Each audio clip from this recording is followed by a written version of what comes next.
You know, in this day and age, there are a few things that are absolutely cringe. One of them is AI art, and I hate anybody that tries to use it. The other is the type of person that tries to write grimdark stuff and it ends up being grim derp. Derp. Derp, derp. Yeah. We're going to be talking a bit about this week in a much less serious um, episode of On the Grind to give everybody a break from the disturbing shit that we've been talking about for the last 4 weeks, because good lord, we needed a break. So we'll be talking about that, we'll be talking about other fun stuff, so let's go ahead and get started, ladies and gentlemen. Welcome to another episode of On the Grind.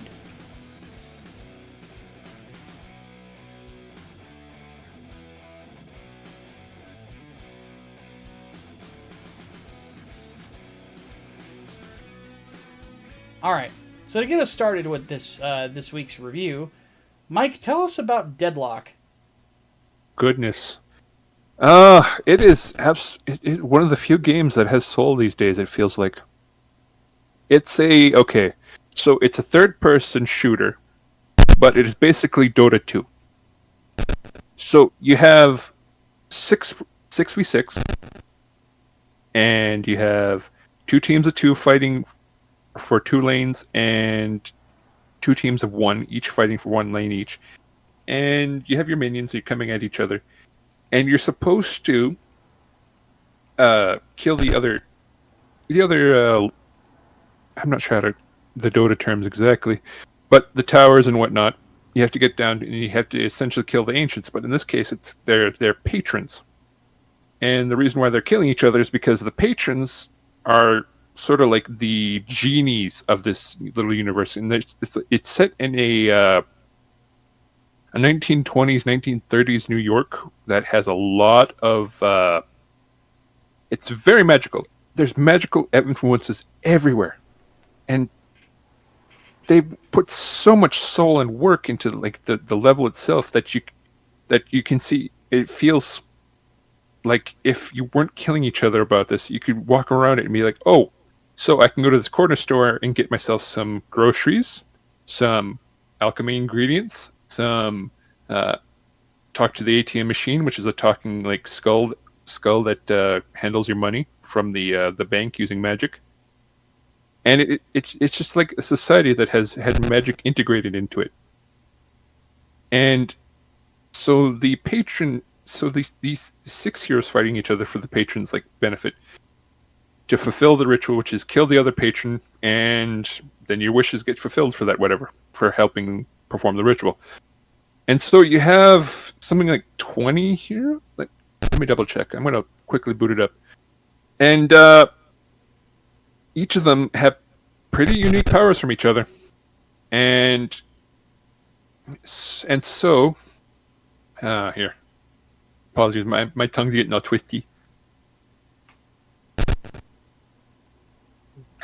Apologies. Okay. So, I'm going to go into sandbox mode right now. So we have 1, 2, 3, 4, 5, 6, 7, 8, 9, 10, 11, 12, 13, 14, 17, 20, 23 heroes right now.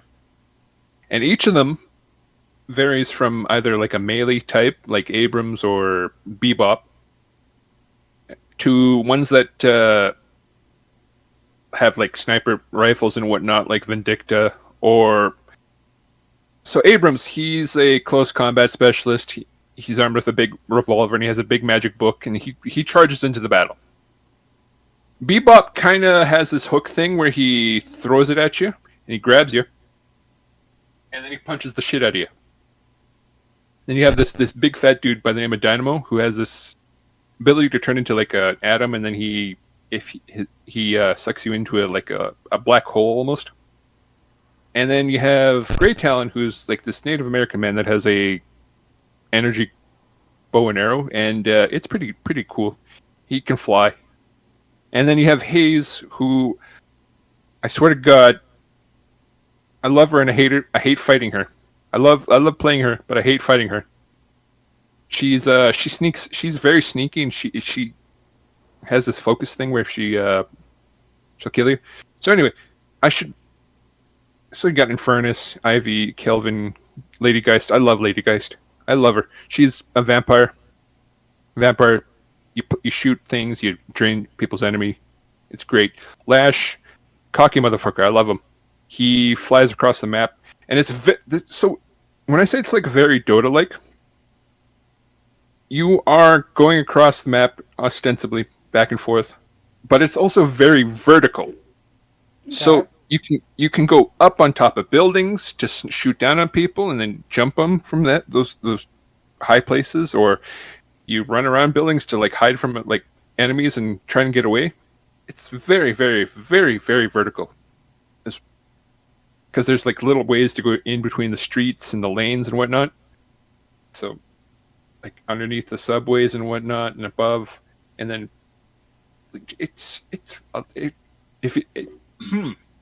it rewards learning the map.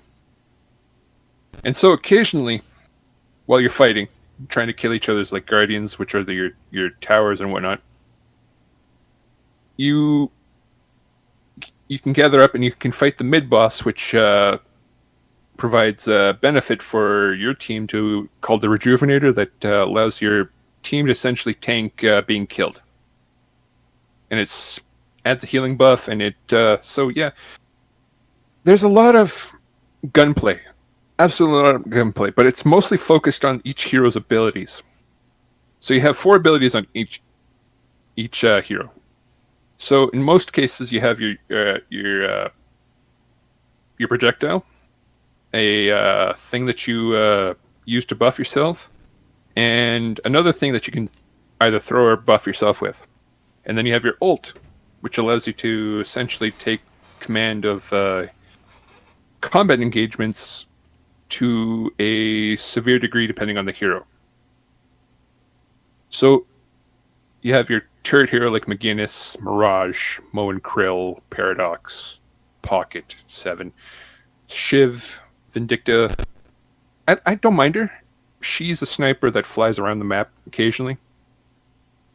And then you have Viscus, who's like a walking orb of protoplasm that's on a skeleton, a mobile skeleton.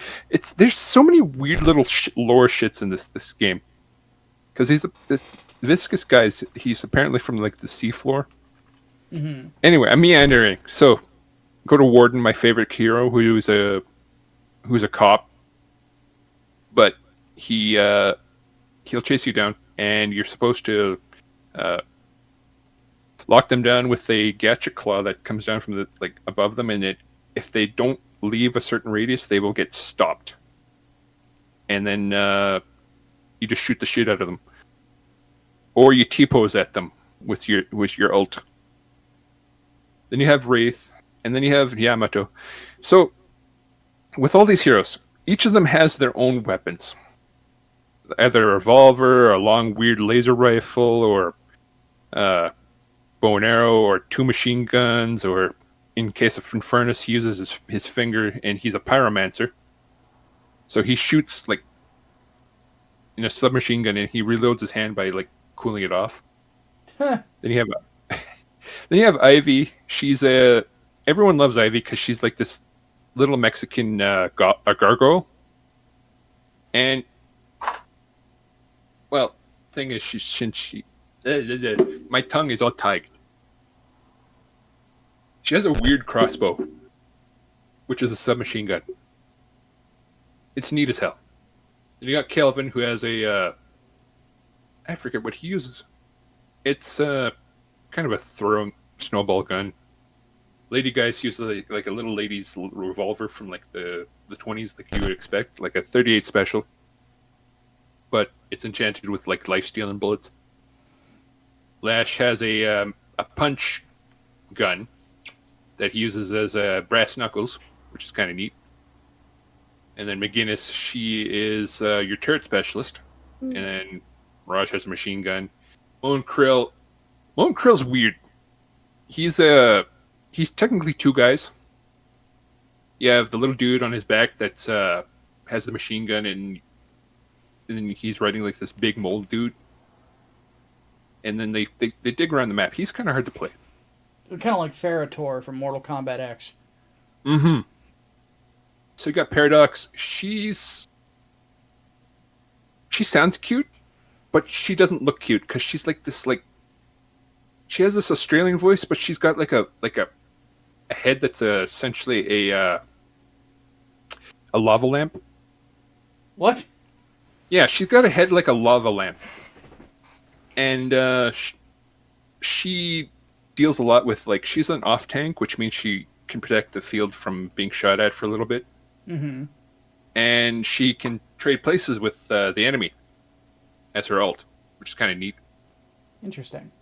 So you have Pocket. He's this dude that has a shotgun, and he's got a suitcase full of ghosts. Ghosts. Yeah, and he can fling his coat to ahead of the enemy to either use it as a projectile, or he can switch with places with the coat, and he will land there. It's kind of neat. Then you got Seven, who's got this submachine gun that he can charge with electricity.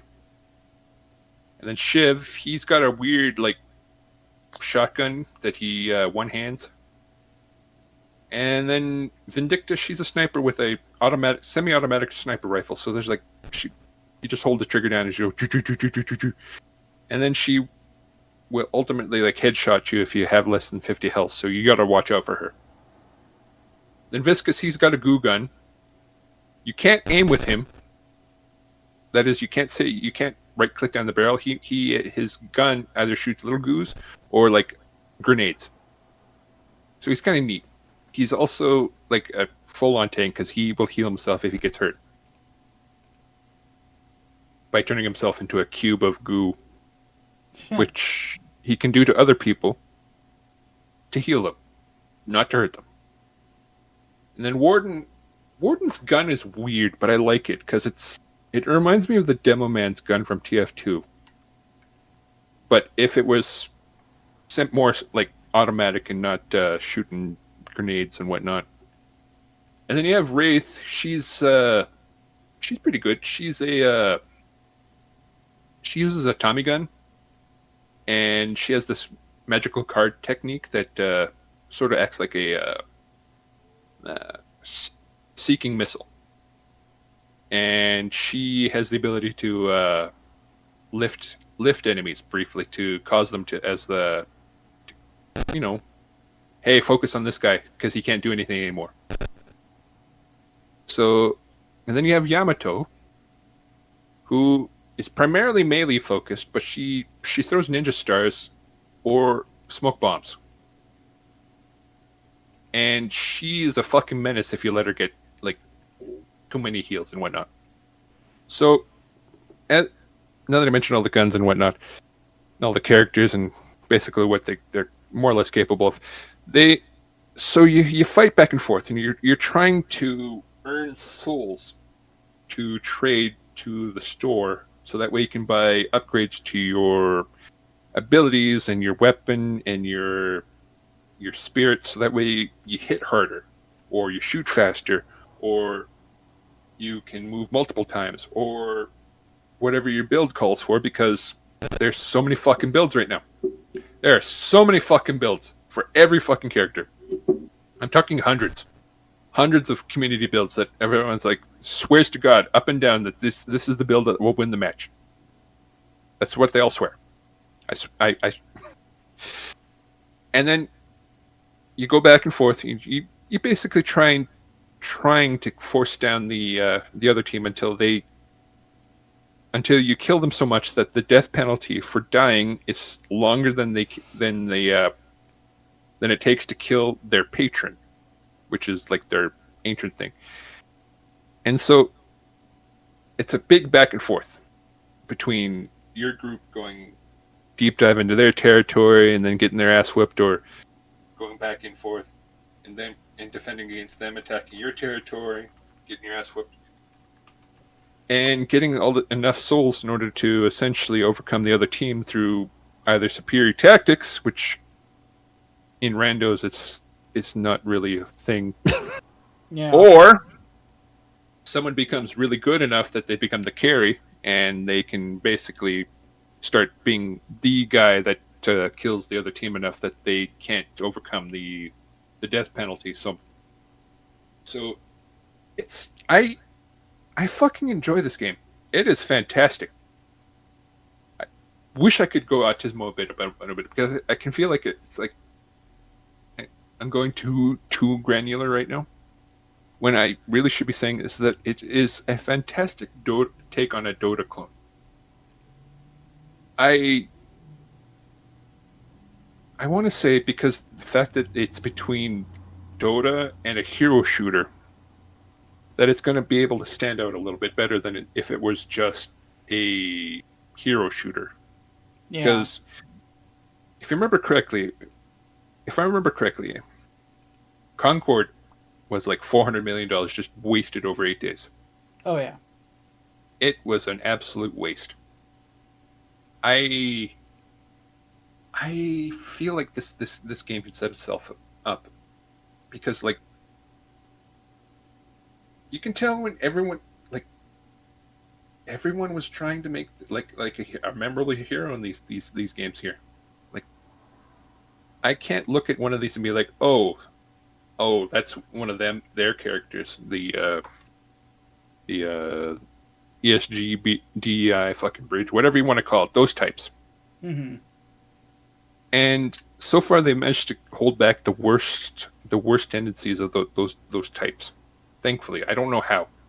It might be due to the fact that they don't have like a public stock. But I assure you, this game is fantastic.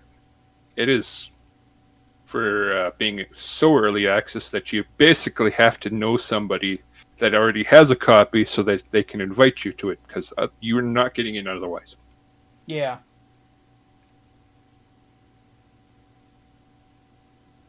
So if you hear someone like going on and on about Deadlock, ask them to send you an invite, because it's free and it's fantastic. I love it. There's so many little granular things that you can go about it, and oh goodness, I don't even know where to go with this, because it's just like it all loops back to just being like, I wish more games were like this, that allowed their artists to like make visually attractive art. That's where I could go with it. I wish I could go buy a game like now and be like, okay, everyone did their best to make everything as attractive as they can in this instance. Instead of, oh, they have to look like the average person. Oh, they have to do this. Oh, that's not what real women look like. Or, oh, that's not like what real dudes look like. I don't care what real people look like.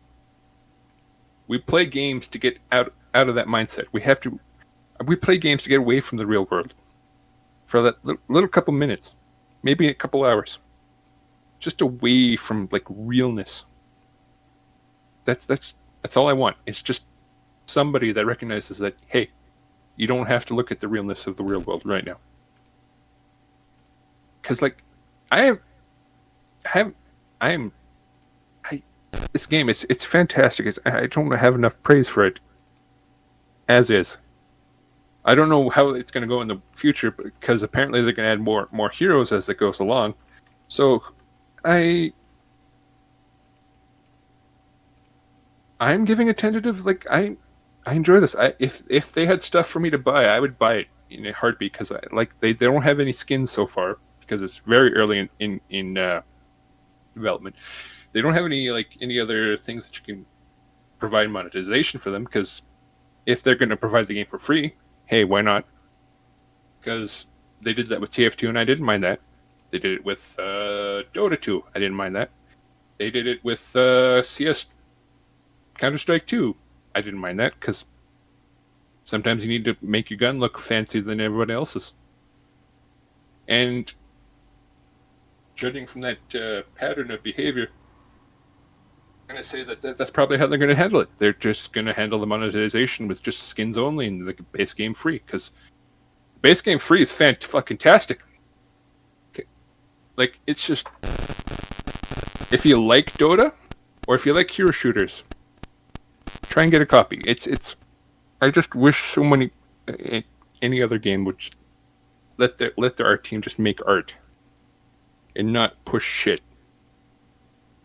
Because it feels like a 1920s like New York if we had like magic being used as electricity instead of, electricity being used like as electricity. Yeah, that's a good analogy, Mike. Thank you. Well, it does sound like fun. Oh my goodness. I'm one of the people that got invited to it. I'm gonna have to play it at some point. Right now, the docket is the Silent Hill 2 remake for me. But once that's done, hopefully I'll be able to free up some time for it. And admittedly, beforehand, Space Marine 2 has still been consuming a lot of my time. I still got to get a copy soon here. I must let the universe know that Vulcan still lives. Stomp, stomp. But, yeah, there you go, folks. Straight from the mouth of our shaman. Definitely see if you can get an invite to this one. All right, topic number 1 for the week. This might be... Can we just say that AI bros are not smart people? Is that an unfair statement from me? Okay, I'm going to say not wise. Smart, yes. Wise, no. Okay, yeah, we'll go with that. Not wise people. Because, dear God, this one might be... This is pretty up there in regards to silliness. So this is from Reuters. Serena made us aware of this. Artist... Can you hear the air quotes in my fucking voice? Jason M. Allen... Yeah. Asked a Colorado federal court on Thursday to reverse a U.S. Copyright Office decision that rejected copyright protection for an award-winning image he created with AI. He said in a lawsuit he should receive copyright for this image, Theater d'Opera Spatiale, because it was an expression of his creativity. No, it's not. A spokesperson for the Copyright Office declined to comment, citing pending litigation. Allen said in a statement that the office's decision put me in a terrible position with no recourse against others who are blatantly and repeatedly stealing work. Alright. Mike, I feel like you would probably describe this better than I could, because I'm laughing too much, to the point where it's making me cough. Oh, God. Okay, So tell everybody why that statement makes no fucking sense. Okay, we'll run it one more time over me, because it kind of, like, fell out of my head as soon as he said it. I'm so sorry. Well, he created a piece of art through AI image generation. Mm-hmm. And he's calling it an original work. Oh. Okay, so...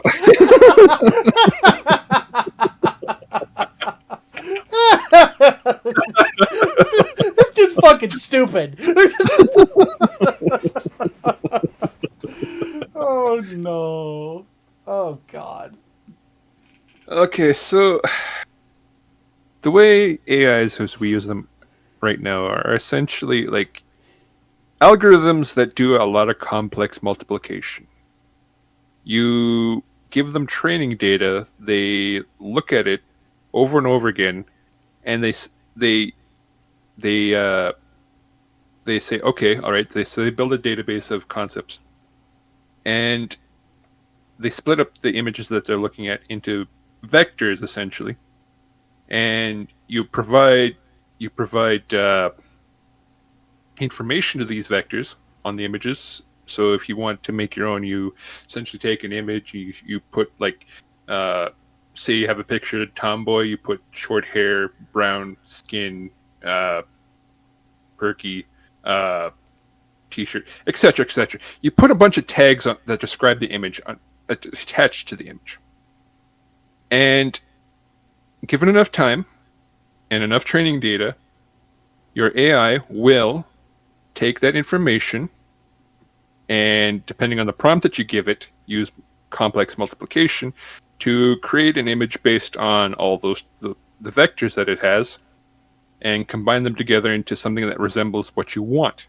However, in most cases, the training data for, say, a public use image generator has been trained over thousands upon thousands of images that have just been uploaded to the internet over the last couple decades, with no respect to robots.txt. And as a result, unless our bro here was specifically training his AI on his own art, or say a selected few pieces of art, it is extremely unlikely that his AI prompt resulted in anything original. It is gobsmackingly fucking unwise to call what he created as original artwork, because it is by no means an original artwork. Yeah, by the way that AI works, it's impossible. Mm-hmm. So, And it's... I have to say, I'm kind of glad that he's suing. Because it'll settle the matter in court, and it's going to end up hitting some boomer judge, and he'll be like, "Yeah, no, this is dumb. Stop it." Good. The precedent needs to be set that this shit's not okay. Like, we've talked about this before. We talked about this the Colin Kaepernick thing a few weeks back, about like just the idea of how many jobs this could hurt, and I'm actually seeing comic book creators and companies talking about using AI generation. And from like small indie guys to like the big guys, I'm like, are you all fucking insane? Like, the only reason you're thinking about this is because your profits are failing, but the reason your profits are failing is you're treating your customers like shit. Suddenly using AI generated artwork isn't gonna improve things. People aren't gonna come crawling to you because of this. You would have the money to do these things if you stopped being douchebags. But alas, they keep on with the message, and the message is basically like forcing them into the monetary grave. And we've seen it with Ubisoft so far, and we're seeing it with Bud Light, and we're seeing it with all these other companies that are just constantly making the worst decisions because they can't attract customers, because they keep driving them away, because they can't not they can't not spread their message over and over again, and it's going to keep happening. It's going to keep getting worse, and AI is not going to help it. Because no, if anything, it's going to tank those industries. Mm-hmm. You know, you're gonna shove people out of paying work. And then on top of that, your customer, you're not going to get new customers because people hate this shit. People see this and it looks fucking awful. I remember I made a joke tweet on my Twitter page or X or whatever, that just said coffee is awful because I just hate coffee. And so somebody said, yeah, well, what about this? And they showed me an image of Superman with a bunch of coffee cups in front of him, and I'm like, I could immediately tell it was AI generated because it had no soul at all. And I'm just like, I never want to see Superman like this ever again. And for certain models, it's you can see that the data that they trained on becomes very apparent. And even with advances, it's starting to become irritating to my eyes. Yeah. Because I can look at it like an anime girl and make, oh, you used this model. Oh, oh, you used that model. Oh, you're, ugh, gross. It's unfortunate, and I don't care for it. I kind of like playing around with it, for looking at certain things, but not. I wouldn't sell any of it. I wouldn't try and copyright it. I wouldn't spend my own fucking money trying to fight the U.S. government to allow me to copyright anything that I have. Because that's just fucking dumb. Because not only are you gonna get laughed out of court by some fucking boomer judge, who's gonna get fucking chapped at you for wasting his time, but two, it's just gonna just ruin your whole hobby. Because that's what it is. It's not really, it doesn't feel like art. It's not really art at all. It's just really, really good math. That kind of really, really halfway decent at mimicking things that it sees. It's an imitation of life. Mm-hmm. And I get that feeling looking at like those pictures of those android that you'll see occasionally being put around and be like, oh hey, this is what the future robots will look like. And it's like, no, do not let them look like humans. Let them have the shape of humans, sure, why not? But don't let them look like humans, because we're just going to immediately hate them, because it's going to hit that, no matter what they do, it always hits that uncanny valley. And it's always going to be like that, it feels like, until some key moment in the future where either Roko's Basilisk happens, and we're all fucking, like, turned into, like, worms for, that fucking, what was that fucking machine in I Have No Mouth and I Must Scream? AIM. Aang? Yeah, AIM. No, it's AM. Yeah, AM. AM. Allied Master Computer. Adaptive Manipulator and an Aggressive Menace. Okay, so yeah, thank you, AM. So either we end up in a situation with Roko's Basilisk where we end up essentially in I Have No Mouth and I Must Scream, or we end up in some situation where we can look at things that we made and they become equals to us, I guess. Until that point, it's gonna. Don't think AI can quite mimic art enough to be considered art. No. Well, it'd be in a future where Nier Automata, but Nier Automata has a really dark and bleak future. The only reason anybody would want Nier Automata is just because 2B's great ass. That too. Yeah. Become as gods. Oh, Anyway. God. That was a haunting sequence. But anywho. On to silly things. So This one's funny. So Serena made us aware of this, a video that asks, "Why is everything gay and retarded now?" from Andy Pants Gaming, and I couldn't tell if it was a parody or actually real. I don't regularly watch his channel because I don't regularly watch a lot of these channels because most of the channels I watch nowadays are like cooking channels. So yeah, that's that, you know, if they ain't cooking food, I don't care. But asked why everything is why there's so much gayness in current gaming and stuff like that, and he brings up, like, as one of the not gay games, Metal Gear Solid. And it's like, buddy, did you miss the part in Metal Gear Solid 2 where Raiden says, "So vamp because he's a vampire"? No, it's because he's bisexual. Did you miss that part? The bisexual sadist. Did you miss the other bisexual sadist in Metal Gear Solid 3 who literally fondles your fucking balls? How many bisexual states isn't this in this fucking game series? So Kojima is very. Kojima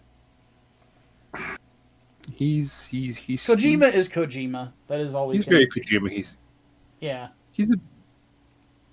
I don't want to put him in a hole, but he's very queer, very strange man, and he's upfront about it through his art, like he. Oh goodness, So if we go through all the series, you have Metal Gear Solid, where at least one point where Solid Snake gets tied up naked and put on a torture machine by his angry brother, who is raging over the fact that you are perfect compared to him, which doesn't make any sense considering. And then you have in 2, what was it, Vamp you said, and then 3, Volgan. no, Volgan, and then in 2 as well, Raiden being forced to run around naked, Yes. and then disguising himself as Commander's gay lover, and then getting found out because he still has his testicles. What? That happens, and then in 3, oh goodness, I don't remember 3 so much because I didn't play that one. Well, that's Well- the big one. Is Volgan is just he's just a bisexual sadist. Mm-hmm. And then in 4, you have Huey and Solid Snake platonically raising a daughter together. Yeah. Who just platonically raises a kid together? Come on, bros. Bros, is it gay to platonically raise a daughter in With a in bro? your with your bro in Yeah. a B-52 bomber that you call your home with your bro? Poor Snake in that one. These kids together, but Well- still be sexual. Problem is with Snake is that he has no testicles. Yeah, he was born sterile. Yeah. And so that's the reason why all the ball touching is happening, because, okay, so there's the one case, at least, where the president, I think it was in 3, or was it the first one? Well, in the second one, Raiden gets groped by the president because the president thinks that Raiden's a chick. Mm-hmm. And then in the third one, it's Volgan is able to tell that you're not his lover because he grabs you and can tell by the size of your Johnson. You're not So apparently Ivan was very small or hung like a horse. Mm-hmm. They make it so followed for. But there's other things too. So, like, when there's women involved, it's very, very straight. Very, very, very, very eye-catching. Very, very eye-candy. But they're also, like, this close to killing you. Yeah. So there's a lot of themes throughout his games, and they're all very intense, which is why I don't want to call Kojima gay. He's just very queer. And to use Metal Gear Solid series as an example of a manly dudes doing manly dude things is kind of funny, at minimum.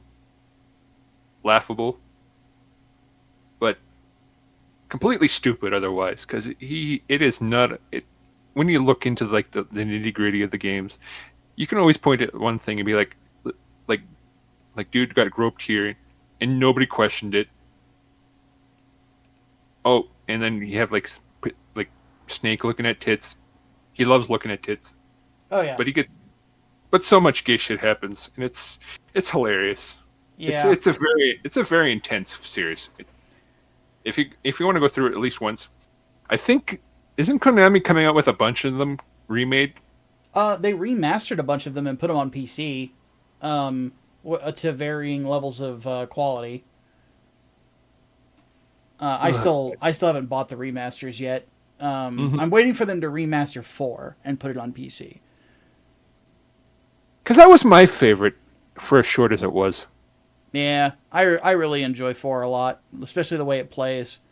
But the funny thing to me is like this whole thing about. This is one of those things where I really feel like, unless I hate throwing this term out, but it is possibly applicable here. Unless you just are flat out homophobic. The only thing I can think of is that what people have a problem with aren't gay characters existing, it's gay stereotypes. Because I don't think anybody likes them. I know for a fact that gay people don't. At least not the ones that have politicized their own sexuality. Or have not politicized their own sexuality, I should say. I was gonna say the ones that haven't politicized themselves. It feels like they get mad at this shit like twice as often as I do. Yeah. Because okay, like, so Vulcan is a good example. Like I never cared that Vulcan was bi. I never cared that Vamp was bi. You know, never really affected my perception of the character like one way or the other. Mm-hmm. You know, they weren't bastards because they were gay. They were bastards for several other reasons. You know, the thing that gets me is, well, I even mentioned this in Gundam. Like when I was doing my my Wish for Mercury video. When it comes to like Mobile Suit Gundam, there's been gay characters in Gundam. Plenty of them.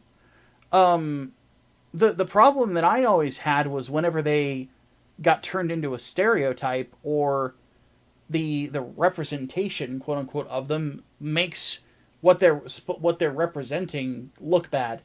Like in Witch from Mercury, Miorina is well, she's bisexual. She apparently does have a thing for men too, but she kind of comes across as the stereotypical abusive lesbian. I mean, yeah. I made a statistics joke in that video for that exact reason. But seeing that, I was like, oh, come on. Like, really? Like, are we doing this? Like, and, what's another good example? Dustborn. Like, just that. Like, that is terrible. No one likes Dustborn. Yeah. I think the woke people hate it as much as everyone else does because it kind of exposes their fucking like their plans. This is true. Because they're so blatant about it in the game because you have normalizing bad emotions, like canceling people, fucking gaslighting. They literally made Gaslight Gatekeep Girl Boss into a fucking video game mechanic. Mm-hmm. What the fuck? But in all seriousness, it's like I'm trying to think of another character that kind of fits that in a game that I played. There was this one RPG came out on the 360 that Atlas produced. God, what was the name of it? I just remember like one character was the biggest gay stereotype. He played a saxophone as his weapon. Somebody will remember. It's just one of those things where it's I see that I get offended on other people's behalf, you know, and I'm like, what the fuck? It's the gay equivalent of having a black character that has a watermelon backpack and a mouthful of fried chicken. Nah. So. God, I just went to go look up Dustborn's fucking headlines from PC Gamer. Dustborn let me smash fascists and flirt with my situationship on a road trip across America. Yeah. But by the way, the protagonist is also pregnant because of reasons. Yay, Well, child it's a endangerment. Gotta love situationships, aka being used by a dude. Oral check. Oh god, I hate the fucking euphemisms. Ugh. That's another thing though. That's neither here nor there. But yeah, fucking yeah, no, it's okay. So for example, for like the loudest person I can think of that fucking hates like all the gay stereotype shit, Low Pig. Can we all agree here? He's the gayest motherfucker anybody knows ever. Always wants me to take my shirt off. Always. He is the gayest motherfucker when you enter the room. Yeah. And he is the most adamant against this shit. Ugh. Has been for years. I know. I've mentioned before, like my gay friend Brian. Like he hates this shit too. And he's an old queen, so you know he gets mad. He might hear this and get mad at me. Sorry. It's just, but you know it's true. But but anyway, it's one of those things where it's like, I feel though that the problem that we're running into is that people are starting to shift things in the opposite direction, and it's like, look, why can't we just? I feel like the gay panic is here, and I feel like it's going too far, because I feel I don't want people to be pressured to not create certain characters because there's a bunch of spurging neats on the internet that, you know, seem to have a problem with this. I would much rather have a gay character that is a character, comes across as human, comes across as authentic, comes across as interesting. Because the world of entertainment needs flavor. It needs different things. I enjoy manly things like Warhammer and or Warhammer 40k, I should say. I don't really like Warhammer Fantasy. I think it's overrated. But I like that. I like Halo. I like fucking Gears of War. Love Gears of War. Metal Gear Solid. Stuff like that. But like only having manly men can get a little boring. I need a little spice. I need a little bit of variation. I still want things to have female protagonists, and I don't care if there's even a gay protagonist, you know. But as long as they are characters, as long as there's something more to them than to just being a fucking stereotype. A really good example of this. Have either of you watched Sons of Anarchy? No. I have yet to. It is an awesome, television series that is created by one of the writers of The Shield. Oh, okay. That would make it go through the fucking roof then. All right. Yeah, it is fantastic, and in it, Walton Goggins plays a transgender prostitute named Venus Van Dam. I shit you not. Which starts out as a joke character. Because Walton Goggins was on The Shield, you know, he was one of the main characters in that, as Shing Vendrell, which he was one of the best characters in that show. And, which by the way, The Shield also had interesting characters that were gay. One of the beat cops that was part of the barn was a gay guy who was struggling with his feelings. Though granted, he was in a relationship with a woman too, so I guess he'd be more bi. But regardless, in Sons of Anarchy, Kurt Sutter, who is a tremendous writer, takes this character that was used as a one-off joke in one season and makes him into a complex, interesting character by not making them a stereotype, but rather making them somebody that felt human, that was going through human things, that made you understand why they were the way they were. Whether you agree with their lifestyle or not, you at the very least felt like this was a person. It wasn't a stereotype or anything like that. It wasn't somebody cramming a message down your throat. At least I don't think so. It was somebody a character being played that, okay, I want to know more about this person because the struggle that they're going through, some of the struggles, which didn't really relate to their transgenderism, it related more to just having a child and having a lifestyle that didn't obviously do well for child rearing. You know, just having to deal with the complications of that, plus like having abusive parents and shit like that. Very well written, brilliant series, my favorite ever.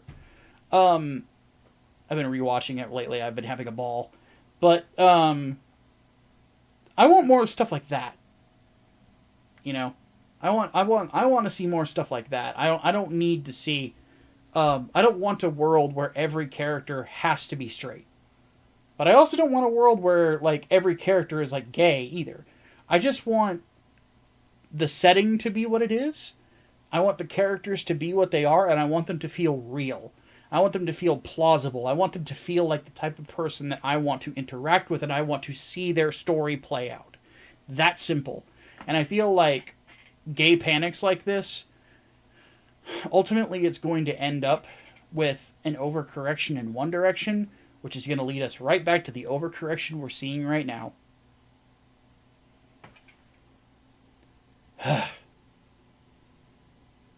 Rant over.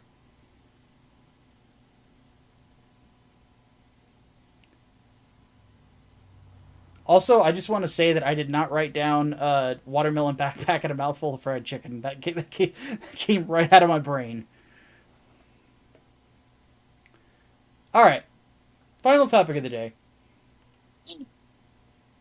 Did you just say yay with final topic of the day? What the hell? Damn, What's that bro. about, Serena? Man. No, I'm just saying yay, just to say yay. Why are you Damn, always bro. per- I thought you. It's like you. One week you said we need to persecute you. Now you're persecuting me. What the fuck? I have Yeah, bro. that. Oh God. So this was one that I thought Serena. She brought this up, so this is her fault. But she had a good question. The idea of gray morality in fiction. And I wanted to frame this in the idea, because we've been talking so much about 40K lately, is when does grim and dark become grim derp? Oh, what a fucking thin line that is. It really is. I wanted to bring up this post that I saw on, oddly enough, it was on the 40K subreddit, which I know some people are like, Reddit. This was a good post. They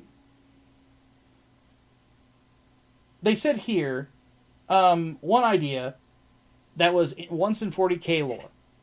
The planet Catachan is home to a reptile known as the Catachan barking toad.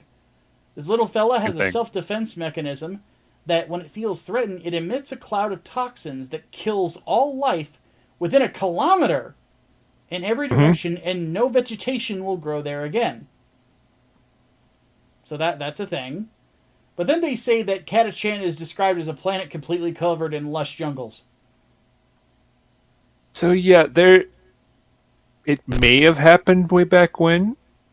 Maybe. But the planet itself seems to remember those times. So those frogs are one of the few things nobody fucks with. Even the planet itself doesn't. So it's goofy. I love it. It's one of those things where it's like it doesn't make a ton of sense. It's because it's like, well, wait a minute, like how the fuck? And yeah, you kind of have to go out of your way for it to make sense, or to work it into where it would make sense. It's just, oh well, nobody ever touches them. Mm-hmm. Another one was the idea that it was a big accomplishment on the world of Macrog for people to live to the age of 35. On Macrog? Yeah. Well, I suppose. Well, it's like 'cause the average would go down. Macrog is like one of the safest planets because it's the Ultramarines headquarters. Yeah, it gets kind of derpy when you start looking at certain things. Because, like, goodness, like, take the tanks, for example, the Lehman Russ pattern battle tank. It has less armor than a modern tank does, which is kind of derpy. Yeah.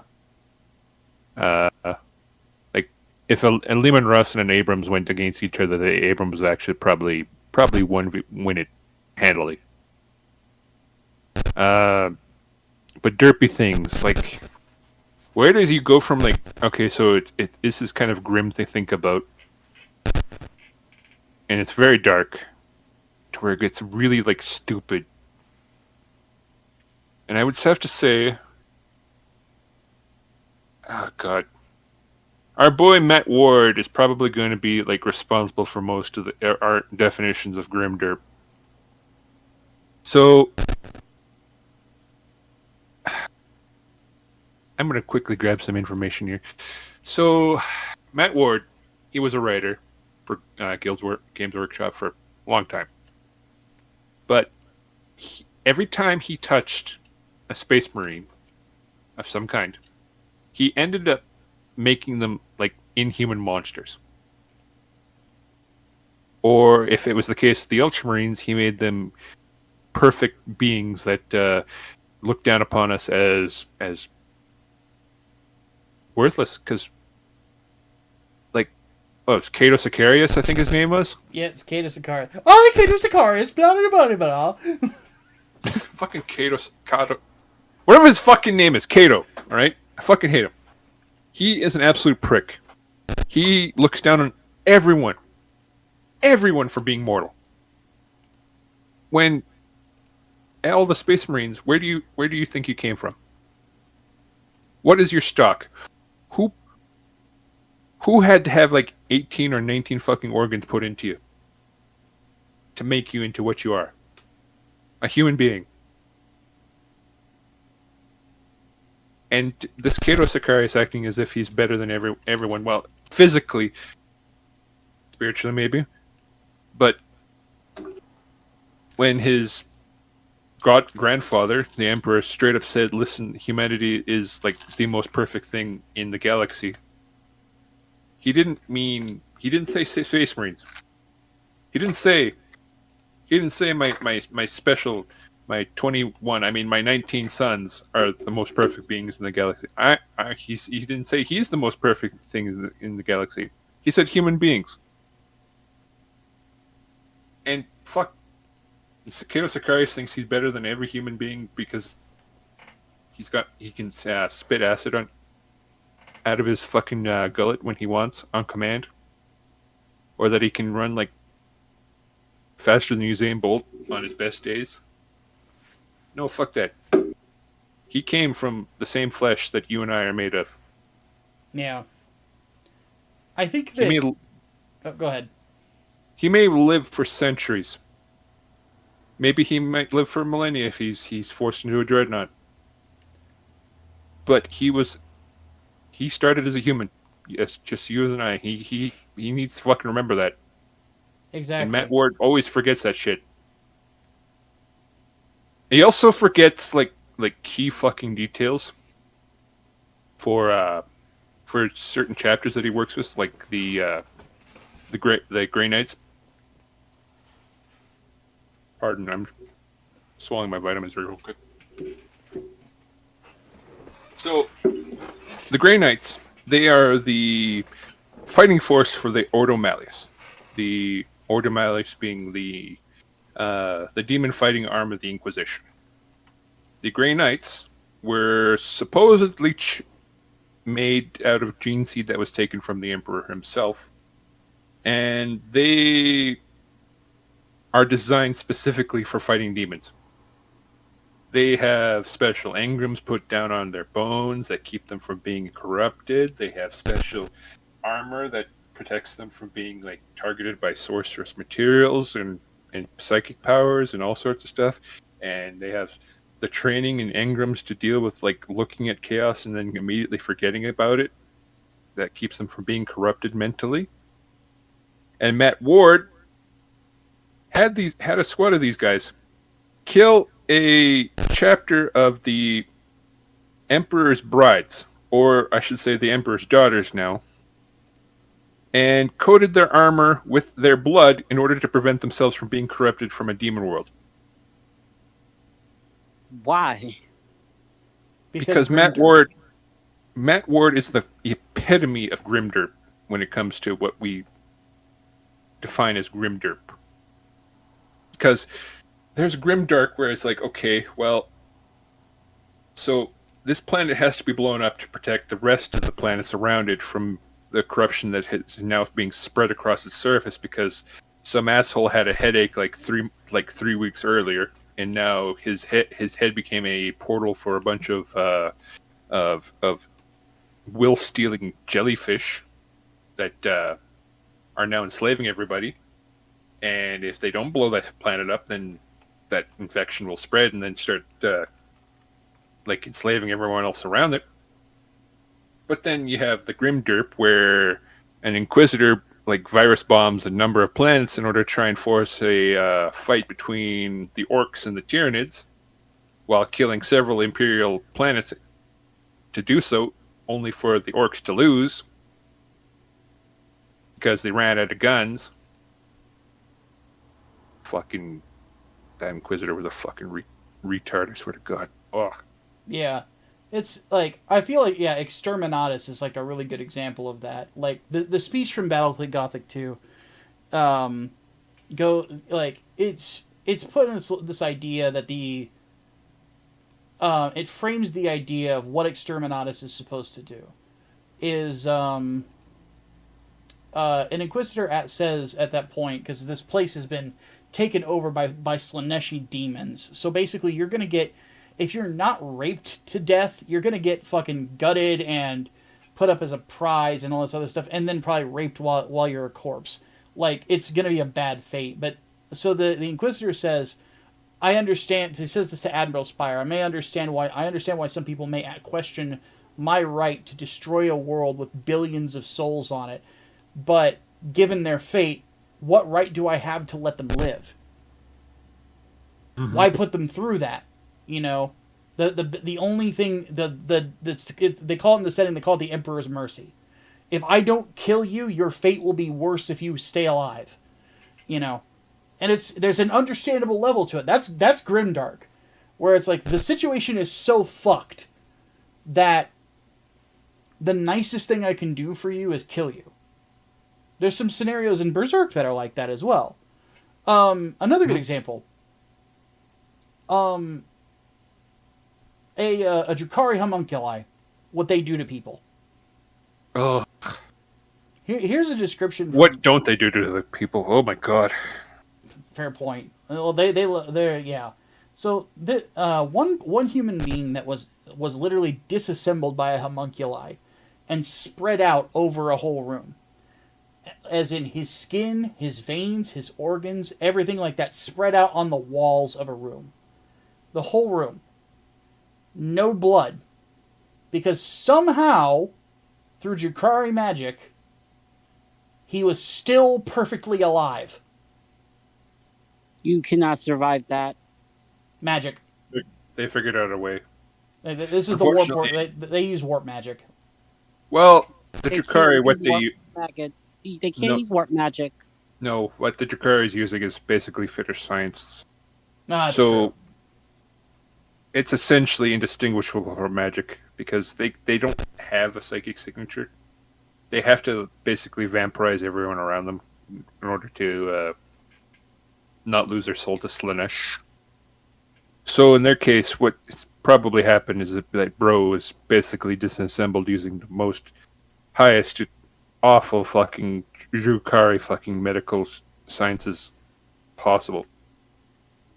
Oh. Yeah. Just, could you imagine just being like pulled apart and still having all your nerves, every single one of your nerves just still alive? Yeah. It's like something out of Hellraiser. But then again, that's grimdark for you. That's what that's supposed to be. It's a dark storytelling. It's one of the worst fates that you could imagine. It's horror, you know? I feel like as long as you're able to make it plausible and it doesn't feel like you're doing it for its own sake, then it fits. And that's what dark storytelling is. That idea, like imagine that the salamanders were to raid some sort of Drukhari stronghold. They're torching everybody. They're fucking them all up. Doing what salamanders do, right? And then a couple of them see a room that is a dude. And it's a human being that has been splayed on the walls. And he's just a giant splatter of skin. And There's no way to bring him back. And then the best thing they can do is just torch him at that point. That's sort of a scene if you frame it right. Especially considering that I mentioned it's the salamanders. How heartbroken they would be to see these things. To have to, especially the salamanders, to have to bring the Emperor's mercy. Because this is the chapter that they're the last ones to go to that level if they don't have to. They will do everything in their power to make sure that they can fulfill their promise of like serving humanity. They are genuine. They are the closest humans that any of the chapters can get. Yeah. At least on a social scale. Arguably, a little more human ones would be the fucking space wolves in a certain way, but you know, that's a different thing. Yeah. But ultimately, like things like that, the Tyranid method of processing biomass, things along those lines, like it's kind of goofy that way. Like they eat all the biological matter on the planet, right? But why are they not losing a bunch of it to like efficiency? You know, like yeah, it gets kind of derpy when you think about it. It does. When you don't think about it and you pull back from that, okay, so how does this shit work? It gets a little dark because there's this gigantic swarm of alien menaces that come down and like eats everything and then takes the best parts of everything and then makes even worse critters somewhere else and just repeats this process over and over again. Here's an actual good example from the 40k lore of an example of Grimdark versus Grimderp. You mentioned the Grimderp of the Grey Knights. Mm-hmm. What they did kind of sounds like something that the Night Lords would do. Because one thing that the Night Lords did is at one point they took over a ship that was like a hero ship of some planet, flew it into the atmosphere over a city where they were celebrating the arrival of this ship, and then they just opened the hatches and dumped out a ton of flayed, disembodied, or cut up bodies onto the streets beneath them. Because they're just that evil. Oh my goodness. I can't think of like one good thing that they did. Nah, they're terrible. The best thing that happened to the Night Lords is when Vulcan killed their fucking Primarch. Because Vulcan lives. Stomp, stomp. And to be fair, their Primarch had the foresight to be like, you know what? I realize I fucked up. Just kill me, bro. I'm done. It is also a hammer. Thunk. I love it. But yeah, that's Grim Dark because they're the bad guys. It makes sense for the bad guys to do evil shit, you know. Another example, Legacy of Kain. One of the vampire brethren of Raziel is literally just a shambling mass of consistently rotting flesh. Ugh. Because he was turned into a vampire and he'd been dead too long, if I remember right. Like that sort of thing, and his kin are effectively zombies. You know, that's Grimdark, because it's evil. It's a vampire. You expect it to do evil things. But when the people that are supposed to be the heroes of the situation are just killing people for the sake of killing them, that's edgy. You're doing it because it's a 14-year-old's idea of what constitutes a dark character. It's the type of like person that when they were 14 they thought that Johnny the Homicidal Maniac was somebody you should take life lessons from. You're not supposed to? Shit.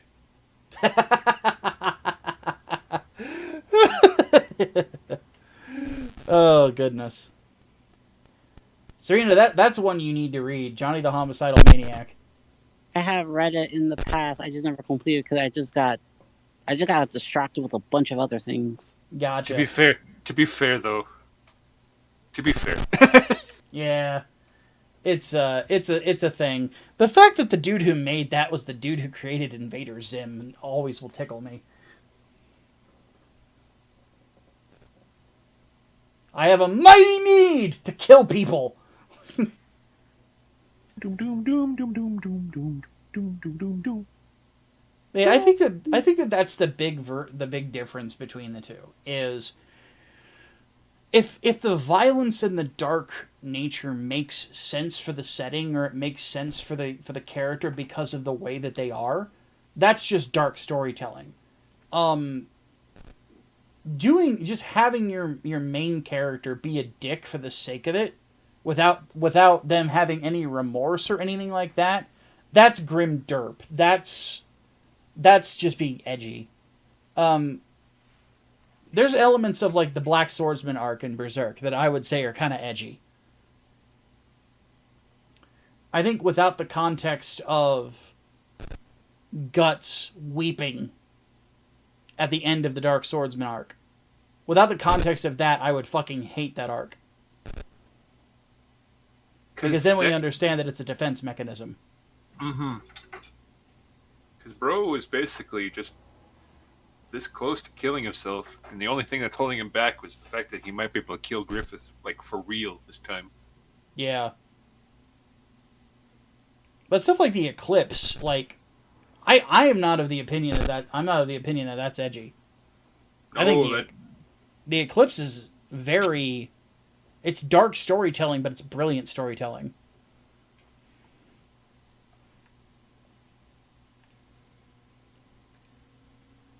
And there's a lot of dark shit that happens in storytelling that I really feel it makes perfect sense for it to happen, given what the circumstances are. Like Helsing, the invasion of London by Millennium.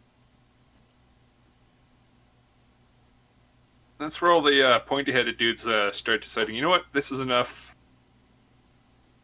Yeah. First invaded by Nazi vampires, then by Catholics. I don't know which one would be worse. Yes.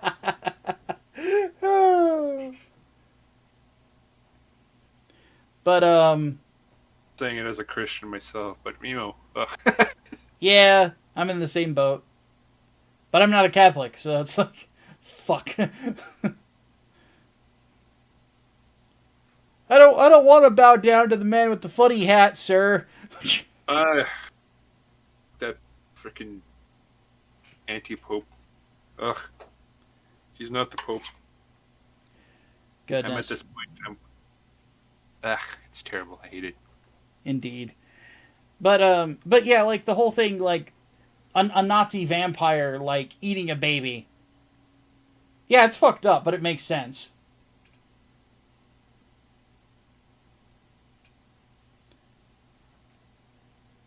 It's off-putting. And it makes you hate them hard. Makes sense, and it makes you hate them harder, which is which is a good sign that there's a good reason for it, even if you don't care for it. But like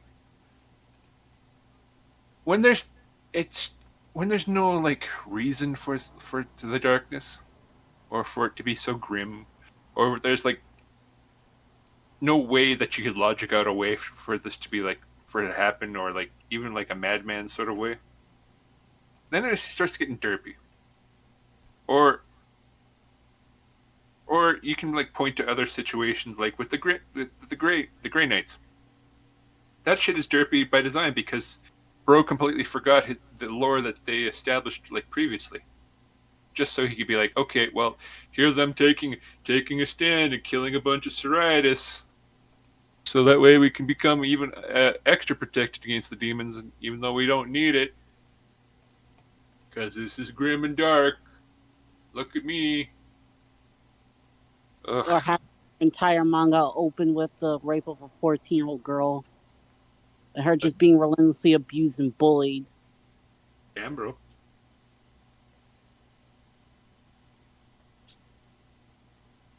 Magical Girl Sight is a weird fucking manga. Micah can attest to that. I don't Which know one? if you saw the, but I read all the manga in its completion years ago. Yeah. Tell me the name. Magical Girl Sight. Okay, Magical Girl Sight. Okay, I will avoid looking for that.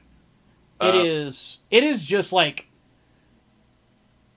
it is a really good example of like edgy.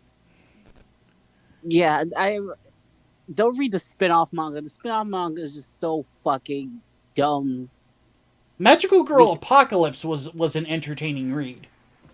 Yeah, it at least was entertaining, but I'm talking about Sight. Sight is just not as good, and plus, Yeah, Sight is just pointlessly edgy. yeah, like that manga is literally the reason why we have a new genre of dark magical girl called the Tragical Girl, which is just basically magical girl misery porn. Yeah, Girl. Magical Girl Sight is like if Eli Roth did a Magical Girl story. Mm. That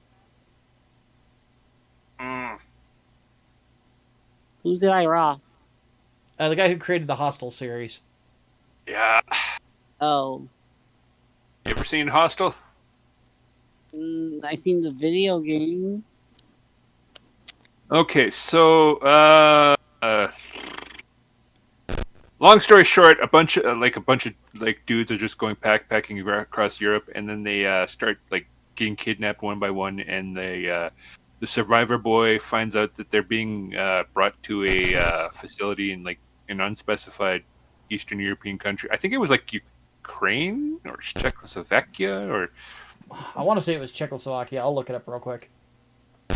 And then then it turns out that they're being like kidnapped so that way they can be tortured for rich people. Slovakia is where it is. Slovakia, yeah, sounds about right for Slovakia. Sounds edgy as all hell. And then you get to see one of the boys get tortured by a weird Dutch dude, and this poor girl get her fucking eye like blown out with a blowtorch, and it's all pretty graphic and it's pretty awful, honestly. I don't recommend watching it. It is very, very fucked up. It's edgy, but if you compare that to something like Hellraiser, Hellraiser's not edgy. Hellraiser's actually a really good story. Mm-hmm. It It is is. Doug Bradley as Pinhead. Just goddamn. Mm-hmm. It's a commentary on the various aspects of being a homosexual in the 80s. It is? Yep. In a way, yeah. Because Clive Barker himself is a very gay man, and he wrote the book. Yeah? Yes. Oh yeah, he's super gay. Yeah, he's super gay. I know that. Yeah. And well, you have the movie, which basically goes into the more sordid parts of the fucking cube. What's it called? Oh god, Configuration. The lament configuration. and configuration. In the how everyone is more, how everything just sort of hints at like, okay, so yeah, it's sort of like a grimdark take on like all the fears that a gay man would have about being around other gay men at the time, considering that HIV was on the rise, and a lot of people were getting into the real hardcore like torture scene at the time, the rise of BDSM, the BDSM culture, and he probably envisioned a dimension where everyone just took all that shit, all the sexual evolution, the being allowed to be gay in gay culture, and the BDSM, and just put it to 11, and that's what hell is. It is actually the inspiration for Slaanesh. Yeah. I'm not surprised. And yeah, so it's oh goodness, I lost my train of thought. Oddly enough, But yeah. I would actually argue that Slaanesh, you could argue, is basically a Cenobite. Mm-hmm. But it is a very dark story, but it's a great story. Mm-hmm. couple of friends going to be watching that very soon for a marathon. You should. It's just, oh my god. Just my favorite line in horror of all time. Will tear your soul apart. Like, just goddamn. The only problem is, can I stay awake? Because I can't stay awake as much as I used to when I get home from work. Get you some energy drinks or something. I was watching Jaws a couple of days ago, and I didn't fully finish it because I had to head off to bed. Terrible. Everyone bully Reno when you get a chance. No, Exactly. don't bully me. I only seen the half of Jaws. I'll need to watch the other half later. It is what it is.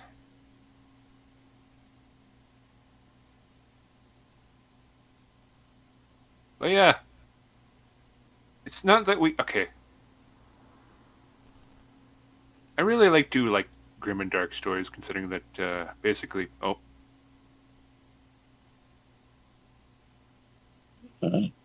goodness. Okay, sorry. Something happened that my computer locked up. So yeah, I really like grim and dark stories. So much so that I basically based my online avatars and whatnot over 40K and whatnot.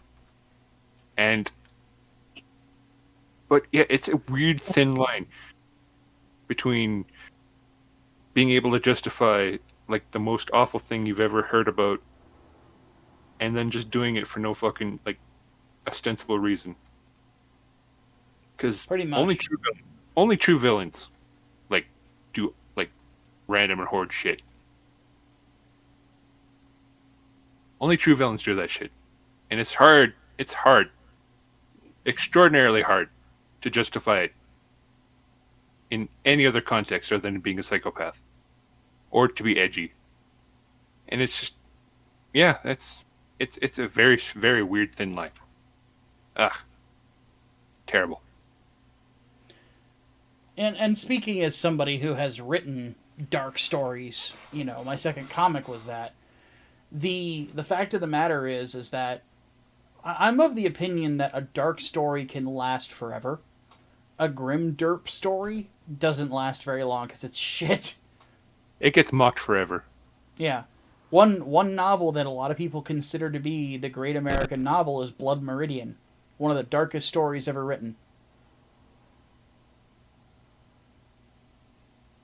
I think that says it, honestly. So, which I need to finish Blood Meridian at some point.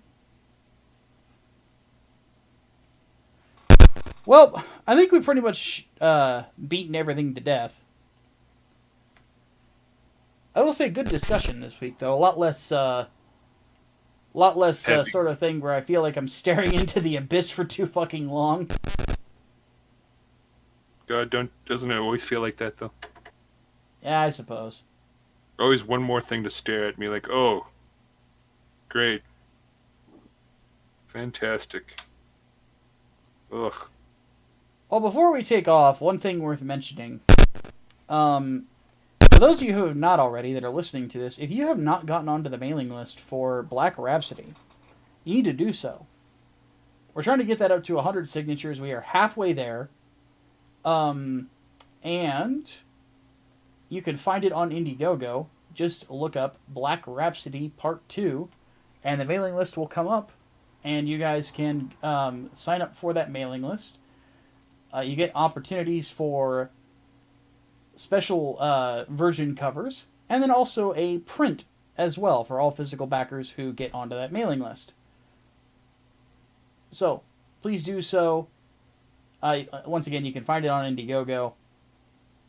And then, on top of that, we are reaching the end of the first 30 days for Cyberpop. So if you guys have not gotten that, you might want to get it quick, because you never know when these campaigns will end up closing. Is there anything else I'm forgetting?